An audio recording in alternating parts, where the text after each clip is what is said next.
Le Grand Matin Sud Radio, la vérité en face, Maxime Liédot. Bienvenue si vous nous rejoignez dans votre émission La Vérité en face avec ce matin et la Saint-Thème qui gangrène l'actualité depuis désormais 7 jours. 7 jours que le frère d'Amin Kessassi a été abattu, un meurtre d'avertissement. C'est en tout cas comme ça qu'on commence à le qualifier, y compris dans les services d'État du régalien. Je pense naturellement au ministre de l'Intérieur et au ministre de la Justice qui parlent en réalité de crime d'avertissement. Mais le ministre de la Justice, Gérald Darmanin, qui était hier sur place dans la cité phocéenne, a dit en réalité oui, il y a une inquiétude similaire quand on voit ce qui se passe au niveau du narcotrafic et ce qui se passe au niveau du terrorisme. C'est en réalité les mêmes dangers, les mêmes inquiétudes. Alors est-ce qu'on peut comparer les deux? Vous êtes nombreux à nous appeler. Continuez comme ça, ça nous permet d'entamer la discussion. 0826 300 300. Vous avez le programme. Bonjour Amaury Brelet. Bonjour Maxime. Rédacteur en chef à Valeurs Actuelles. Merci beaucoup d'être avec nous ce matin. Le dernier numéro de Valeurs Actuelles qu'on peut retrouver donc en kiosque et sur le site internet. En une, un certain Philippe Devilliers qu'on connaît bien ici. Je suis redescendu dans l'arène, donc à lire en une de Valeurs Actuelles. Et bonjour Laurent Lardy. Bonjour. Merci beaucoup d'être avec nous ce matin. Votre regard sera précieux. Député socialiste des Bouches-du-Rhône et adjoint au maire de Marseille de 2020 à 2024. Merci beaucoup d'être dans ce studio. La première question va sembler banale, pour pas dire totalement basique, mais est-ce que le ministre de la Justice, Gérald Darmanin, est dans son rôle quand hier, lors d'un déplacement à Marseille, il affirme, oui, en réalité, bien sûr, il faut le dire, la menace du narcotrafic est au moins équivalente à celle du terrorisme, je cite, sur le territoire national. Laurent Lardy, vous qui connaissez cette région, qui participez, je crois, demain à cette fameuse marche blanche en hommage aux frères d'Amin Kessassi, est-ce qu'il a raison, le ministre de la Justice? Je crois que le parallèle peut être fait aujourd'hui, ne serait-ce que parce qu'on constate que le dernier acte, qui est cet assassinat la semaine dernière, est un acte de terrorisme, dans la mesure où on cherche à terroriser toute une population qui commence, en particulier dans les quartiers nord de Marseille, mais je sais partout en France, ce sont des mères, ce sont des qui veulent protéger leurs enfants, ce sont des associations qui se lèvent contre les narcotrafiquants. Donc aujourd'hui, ce qui a été fait avec l'assassinat de Mehdi Kessassi, c'est effectivement une manœuvre d'intimidation. L'intimidation, c'est quand même aussi la méthode du terrorisme. Amaury Brelet. Oui, tout à fait. Aujourd'hui, le narcotrafic et le terrorisme constituent des menaces pour la sécurité nationale. Le narcotrafic est même une forme de terrorisme à bas bruit, avec un pouvoir de nuisance qui est lui-même largement supérieur. Quand on regarde les statistiques, vous avez 79% des communes en France qui sont gangrenées. Plus de 200 000 personnes qui sont directement liées au narcotrafic selon l'OFAST. Vous avez 51 700 personnes qui ont été mises en cause pour trafic de stupéfiants en 2024, 288 000 personnes pour usage de stupéfiants. Vous avez 5 millions de consommateurs de cannabis par an, 1,1 million de consommateurs de cocaïne.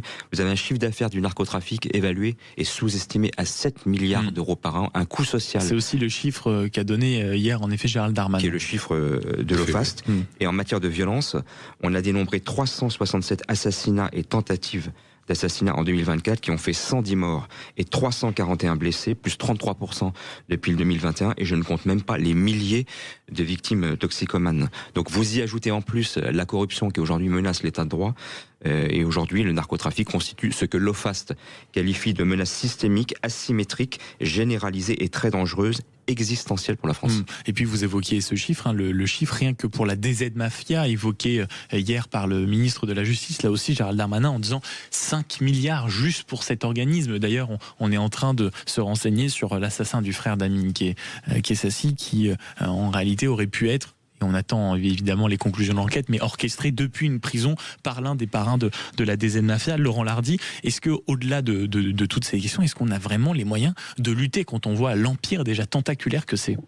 Je crois que pour prendre, parce que c'est vrai, quand on donne un chiffre comme 6 ou 7 milliards, il y en a différents qui serait le chiffre d'affaires, effectivement, une évaluation du chiffre d'affaires du narcotrafic en France, ça parle peu aux gens, les milliards. Donc, il faut prendre conscience de ça, peut-être en comparant à un autre chiffre. C'est à peu près la moitié du budget total de la police nationale en France et de ses 100 000 fonctionnaires. C'est-à-dire que la puissance d'action des narcotrafiquants, les moyens dont ils disposent sont pratiquement illimités par rapport à ce qu'ils souhaitent faire, lorsqu'ils souhaitent inquiéter ou lorsqu'ils souhaitent renforcer leur réseau ou lorsqu'ils souhaitent agir en particulier dans le domaine de la corruption, puisqu'on sait qu'une grande partie du problème maintenant est aussi la corruption. Les gens qui refusaient de se faire corrompre pour 1 000 € par mois, aujourd'hui peut-être que pour 5 000, 20 000, 100 000, ils changent d'avis aussi. Et est-ce que vous, déjà sur le terrain, vous voyez notamment à l'approche par exemple des municipales, ces tentatives de corruption? Là aussi, hier, les deux ministres régaliens, que ce soit Laurent Nunez et Gérald Darmanin, ont tiré la sonnette d'alarme sur ce. La commission des comptes de campagne qui contrôle les comptes de chaque candidat, pas de chaque, parce que c'est au-dessus d'un certain nombre d'habitants par ville, mais on dit, attention, c'est un risque qu'on n'a jamais vu aussi réel en réalité. Vous le voyez sur le terrain, monsieur le député? Alors, moi je fais un parallèle. Il se trouve que par l'intermédiaire de ma belle famille, je connais très bien un pays qui est le Honduras, qui est un pays qui, relativement récemment, s'est retrouvé pris dans les gangs de narcotrafic. On avait dit de Marseille il y a encore un an que c'était en train de devenir une narcoville. D'accord. Je n'ai pas l'impression aujourd'hui, je n'ai aucun signe en ce sens que la classe politique aujourd'hui est impliquée à l'intérieur comme elle peut l'être dans un certain nombre de pays. En revanche, monsieur le député, il y avait quand même à l'instant un auditeur qui rappelait assez agacé et en colère le cas de ce député qui avait consommé, acheté de la drogue, alors sans y participer, on va dire en tant que trafiquant lui-même. Il y a peut-être aussi tout d'un coup toute une classe dirigeante qui peut, d'une manière ou d'une autre, alimenter le trafic, qui peut poser question, non? Ah oui, en tant que consommateur, c'est sûr que si des élus sont eux-mêmes consommateurs, ils vont participer effectivement à la prospérité de ces trafics. C'est quelque chose d'évident, tout à fait, absolument. Et c'est Roberto Saviano, vous savez, l'écrivain intellectuel anti-mafia italien sous protection policière depuis 20 ans, précisément parce qu'il dénonce, il essaye de décrypter, d'analyser les méthodes de la mafia en Italie. Il prend la parole ces derniers jours en France, dans les médias. Il dit la France est dans une situation dramatique. Elle va déjà, la France est sous cam. Elle est dans une situation dramatique. Pendant 30 ans, elle a ignoré cette question et en réalité, elle ne se réveille pas. Mais elle commence simplement à entrevoir dans son sommeil l'ampleur de la menace. Vous, qui avez quand même côtoyé le milieu judiciaire, le milieu policier à Amaury-Brollet et désormais aussi par votre poste les politiques, est-ce que vous avez vu, peut-être pas cette naïveté, mais cette volonté de ne pas voir la puissance du phénomène pendant des années? Bien sûr, naïveté et manque de courage depuis 30 ans. Les manque premiers de courage rapports, plus que naïveté? Oui.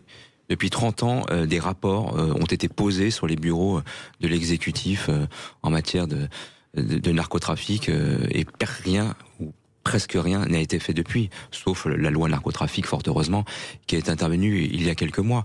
On parlait du chiffre d'affaires du narcotrafic en France, 7 milliards d'euros largement sous-estimés par an. Par an, l'État dépense 1,8 milliard d'euros dans la lutte contre le narcotrafic. Donc on a là une guerre totalement asymétrique. Quelle guerre d'ailleurs, pour reprendre les mots des ministres de l'Intérieur successifs, quand on sait qu'à Marseille, qui est la capitale du narcotrafic en France, qui est la plaque tournante, les effectifs de police ont baissé de 4,5% depuis 2017. Depuis le début de la présidence d'Emmanuel Macron jusqu'à aujourd'hui, les effectifs ont baissé de 4,5%. C'est un chiffre de la Cour des comptes.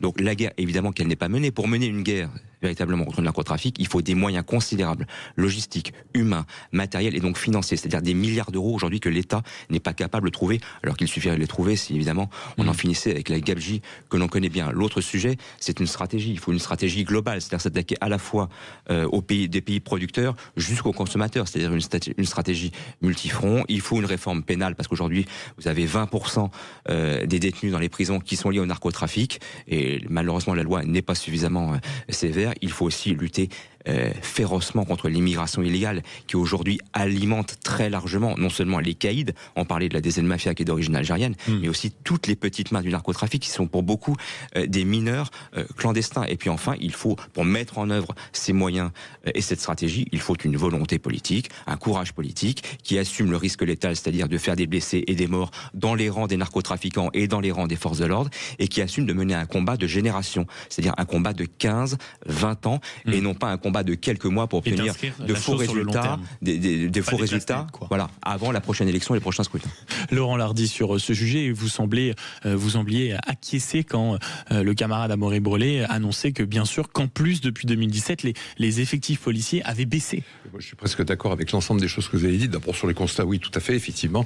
La réalité, c'est qu'il y a aujourd'hui moins d'effectifs de police nationale à Marseille qu'il n'y en avait en 2017. En fait, il y a eu une chute énorme. Et effectivement, notamment sous l'action, je crois que c'est plutôt la période de Darmanin, où effectivement les effectifs ont remonté. Il y a eu une action aussi de la ville de Marseille elle-même qui a été assez intéressante, puisque la ville aura, en l'espace d'un mandat, doublé les effectifs de la police nationale, de la police municipale. Alors, bien entendu, la police municipale ne s'occupe pas des narcotrafics, mais le fait de travailler en cohérence avec la police nationale, de travailler aussi sur des travaux d'enquête. Une police municipale, elle a une connaissance très fine des quartiers, donc là, il y a vraiment aucun souci avec ça. Et ça, c'est une force aujourd'hui pour Marseille. Mais il faut continuer effectivement à augmenter les niveaux de police nationale à Marseille, en particulier en police judiciaire aujourd'hui, parce que je crois que c'est là, en tout cas c'est ce que signale le maire de Marseille, c'est là qu'il y a le plus de manque en fait. Et puis je vous propose moi aussi de poursuivre le dialogue justement au 0826 300 300, et avec cette question narcotrafic, la menace est-elle comparable au terrorisme comme l'affirme Gérald Darmanin? Vous nous dites sur les réseaux sociaux, le site, l'application Sud Radio notamment, oui à plus de 78%. Est-ce qu'on a raison de tirer en réalité un trait égal, un signe égal entre ces deux phénomènes? Venez nous raconter peut-être votre expérience. Faut-il aller chercher désormais les moyens de lutte, c'est-à-dire l'argent dans la poche directement des consommateurs? Faut-il au contraire, comme le propose à chaque hélas drame souvent sur ce sujet, dépénaliser, voire légaliser? Vous participez à la conversation, camarades auditeurs de Sud Radio, vous connaissez le chemin, 0826 300 300. Et puisque j'entends la petite musique magique, si vous nous appelez, vous êtes aussi capable de composer un numéro de téléphone et de l'inscrire pour envoyer un SMS, notamment le 7 20 18. Le mot à envoyer, c'est le mot Sud, pour gagner notamment un aspirateur Cyclomax R15 Station. C'est la marque Easy Clean qui vous l'offre. Et nous, on vous passe un petit coup de fil avant 10h. Le mot Sud à envoyer au 7 20 18. À tout de suite sur Sud Radio. Le Grand Matin Sud Radio, la vérité en face, Maxime Liédot. 0826 300 300, on poursuit le dialogue, la conversation, le débat comme d'habitude. Sud est votre radio et vous nous appelez 0826 300 300 sur cette question. Le narcotrafic peut-il être comparé au terrorisme dans les méthodes, dans les moyens que l'État en réalité doit déployer? Et puis en réalité, on vous a entendu au standard depuis ce matin sur cette question, peut-être de se doter de pouvoir que la démocratie hésite toujours à s'emparer, et Dieu sait que c'est une question qui est éminemment sensible. À l'instant, Gérald Darmanin, c'est sans doute lié à notre sujet, messieurs, en compagnie d'Amaury Brelet, rédacteur en chef à Valeurs Actuelles, avec cette semaine en une Philippe Devilliers, et puis Laurent Lardy, député socialiste des Bouches-du-Rhône, donc vous connaissez excessivement bien ces questions et ce coin, adjoint au maire de Marseille entre 2020 et 2024. À l'instant, Gérald Darmanin, dont on parle beaucoup depuis ce matin, lance un plan zéro portable en prison. Il va être expérimenté dès aujourd'hui. Il a annoncé ça depuis la prison de la Santé à Paris, où le but est de couvrir notamment les cours de promenade où énormément de téléphones portables sont en réalité livrés, tout comme d'ailleurs énormément de drogue. Et le but, c'est même d'installer des scanners pour regarder les sacs, par exemple, des détenus et des personnes qui rentrent et qui sortent, avec peut-être des systèmes de brouillage de téléphone. Monsieur le député, est-ce que vous acquiescez, est-ce que vous regardez favorablement ces propositions? Oui, bien entendu. Il est absolument inacceptable que, notamment un trafiquant de drogue, puisse avoir accès à des moyens de communication vers l'extérieur. Donc là, ça rejoint d'ailleurs l'une question qu'on a commencé à aborder tout à l'heure, c'est celle de la corruption, puisque l'on sait que il y a déjà des cas qui sont avérés à l'intérieur de la pénitentiaire d'agents qui ont été corrompus pour notamment livrer des téléphones, passer des messages. Donc il y a un plan. Enfin, c'est l'ambition générale de ce plan, et vous l'avez très bien souligné tout à l'heure, qui n'est pas à la hauteur aujourd'hui. C'est-à-dire qu'on a une loi effectivement qu'on a votée là au mois de juin à l'Assemblée nationale. La fameuse loi narcotrafic. Absolument, qui est intéressante parce qu'effectivement elle va loin dans un certain nombre de volets, le volet répressif et le volet judiciaire. Personnellement, je pense qu'il lui manque un autre volet, c'est celui de considérer aussi qu'il y a un volet préventif très important à développer. Là, justement, on va y venir. On y viendra, mais que de manière générale, c'est le manque de moyens qui est, pour mettre tout ça en œuvre, qui est en cause. Et on va y venir parce que précisément au 0826 300 300, il y a des axes de réflexion sur ce sujet, monsieur le député. Un mot quand même, Amaury Brelet, sur les annonces à l'instant du ministre de l'Intérieur.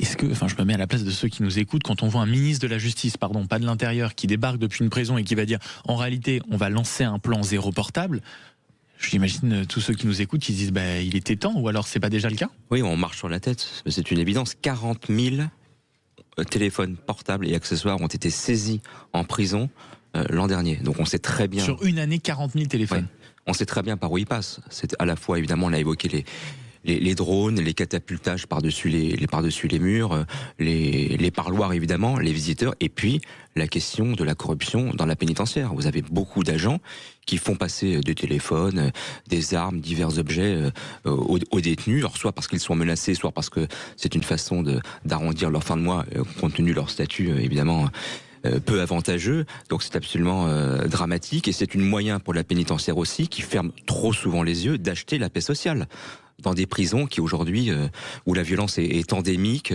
à la fois entre détenus et surveillants. Donc on ferme les yeux, la pénitentiaire ferme les yeux. Rendez-vous compte que dans la prison de Mohamed Amra, narcotrafiquant qui s'est évadé et qu'on a récupéré, on avait retrouvé 9 téléphones portables avec lesquels il continuait à piloter depuis sa cellule tout son petit réseau. Et puis continuons la conversation au 0826 300 300 parce que vous êtes nombreux à nous appeler. Bonjour Khaled. Oui, bonjour. Merci beaucoup d'être avec nous sur Sud Radio ce matin. Vous allez bien? Merci à vous. En fait, pour moi, le sujet là de narcotrafic, c'est au-delà des déclarations et des comparaisons par rapport au terrorisme et tout. Pour moi, c'est un fléau qui est très dangereux, et même plus dangereux que le terrorisme, parce que ça gangrène toute la société et ça touche aux jeunes. Pour moi, nos attentes, les attentes des citoyens, c'est qu'il y ait des actions vraiment concrètes sur 2 volets. Il y a le volet des consommateurs, etc., où il faut, un peu de répression, mais beaucoup plus de sensibilisation, surtout dans les milieux des jeunes, etc. Mais le volet des cartels et ceux qui font du business, vous avez parlé de milliards et tout. Donc là, il y a des actions à mettre en place. Côté en amont, déjà, on connaît les pays producteurs, on connaît les voies et les chemins d'où vient tout ça. Et en aval, on connaît aussi les circuits de blanchiment d'argent. Les pays producteurs, on les connaît. Les routes, on les connaît. C'est ça qu'il faut renforcer. Et le blanchiment d'argent après, le blanchiment d'argent à Dubaï, je ne sais pas où. Et même parfois directement en France, mon cher Khaled, le président de l'AMF qui était à ce micro encore mercredi, je crois, ici sur Sud Radio, rappelait à quel point parfois dans les centres-villes, que ce soit les barbeurs, certaines pizzerias, certains kebabs, il ne s'agit pas évidemment de toutes les pointer du doigt, mais de dire évidemment que quand il n'y a personne et qu'ils font un chiffre d'affaires considérable, ça sert évidemment à blanchir de l'argent. Merci beaucoup mon cher Khaled d'avoir été avec nous ce matin et d'avoir en effet alerté sur les 2 volets peut-être qui sont nécessaires, aussi bien une répression plus forte sur les trafiquants, mais également de la sensibilisation. Merci beaucoup d'avoir été avec nous. Bonjour mon cher Thomas. Oui, bonjour Maxime. Merci beaucoup d'être avec nous ce matin. Vous allez bien ce vendredi? Ça va très bien, Ouais. Comment vous regardez justement Oui, c'est ça. Comment vous regardez justement, vous, ce débat sur le narcotrafic? Oui, bien sûr, on met un signe égal entre le narcotrafic et le terrorisme? Alors, oui, pour moi, bien sûr, c'est fondamental que ce soit puni pareil que le terrorisme, c'est pas un souci. Le gros problème, c'est comment on fait. En fait, la perception qu'a la société du narcotrafic par rapport au terrorisme n'est pas du tout la même. Le terrorisme, tout le monde se fiche un peu qu'ils prennent une balle dans une salle de spectacle ou n'importe où dans un appartement en Seine-Saint-Denis. Mon cher Thomas, je suis navré, on vous entend excessivement mal et ça vient de couper. Alors je ne sais pas si c'est un narcotrafiquant qui essaye de vous boycotter, mon cher Thomas, mais en réalité on vous a perdu. Essayez peut-être de nous rappeler, mais je vous remercie en tout cas pour ce petit coup de fil que vous avez essayé de passer au standard de Sud Radio au 0826 300 300. Il nous reste une petite minute, messieurs, que ce soit vous, mon cher Amaury, et vous, monsieur le député Laurent Lardy, un mot de fin avec tout ce que vous avez entendu sur ce sujet. Oui, Amaury. Il faut en finir avec 2 tabous. Un tabou à gauche qui est celui de l'influence du rôle de l'immigration dans le narcotrafic. narcotrafic. La cocaïne et le cannabis ne poussent pas dans les champs normands et beaucoup des petites mains du narcotrafic ne sont pas des Suédois descendants des Vikings. Et le tabou à droite, c'est la question, on l'a évoqué, de la prévention. Aujourd'hui, à droite, on refuse de parler de prévention, de considérer que beaucoup des toxicomanes sont des victimes, et tous les pays qui ont réussi à faire reculer le narcotrafic ont à la fois réprimé les consommateurs, mais aussi mis en place un système de santé pour les soigner. Laurent Hardy, en quelques mots.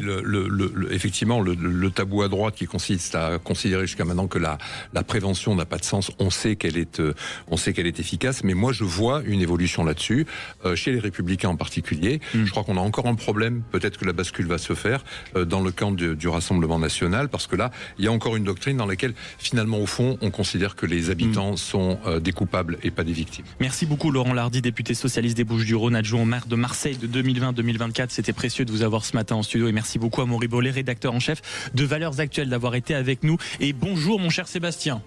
Bonjour. Félicitations à vous, car c'est vous qui avez remporté le jeu Sud Radio. Vous remportez donc l'aspirateur Cyclomax R15 Station de la marque Easy Clean, mon cher Sébastien. Super, c'est Valère qui va être contente.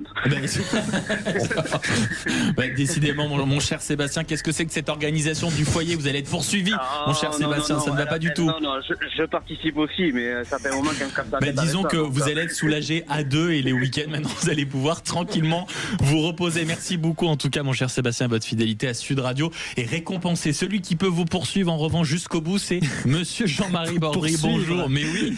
Bonjour Maxime, comment allez-vous?